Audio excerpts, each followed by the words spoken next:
लोकशाहीचा बुलंद आवाज, रिपब्लिकन वार्ता, महाराष्ट्र। परभणी जिल्ह्यातील पूर्णा तालुक्यातील पूर्णा ते परभणी जिल्ह्याला जोडणारा अतिमहत्त्वाचा रस्ता पूर्णेपासून 5 किलोमीटर अंतरावर माटे गाव आहे। या गाव रस्त्यावर 4 ते 5 महिन्यापासून पुलाचे काम अतिशय कासोगतीने चालू असून हे काम अजूनही पूर्वपदावर येत नसून या पुलावरून जाणाऱ्या प्रवाशांचा जीव टांगणीला लागला असल्याचे दिसत आहे। या कॉन्ट्रॅक्टदाराने संबंधित सार्वजनिक बांधकाम विभागाचे अधिकारी यांचे काही आर्थिक हितसंबंध असल्याचे पुन्हा एकदा या कामावरून दिसून येत आहे। आज सकाळी या पुलावरून परभणीला जाणारे किंवा पूर्णेला येणाऱ्या प्रवाशांना पाण्यातून कसरत करावी लागत असून रस्ता पाहत जीवघेणी कसरत करावी लागत आहे।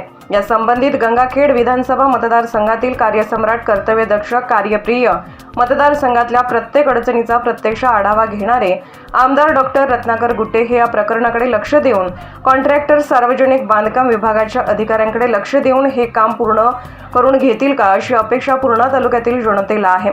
यावेळी माटेगाव येथील पोलीस पाटील VP स्वामी यांनी संबंधित रस्त्यावर उभे राहून प्रवाशांना जाण्या येण्यासाठी मदत केल्याची प्रवाशांकडून चर्चा ऐकावयास मिळाली। रिपब्लिकन वार्ता महाराष्ट्र न्यूजसाठी पूर्णा परभणी प्रतिनिधी सय्यद सलीम सुहागणकर।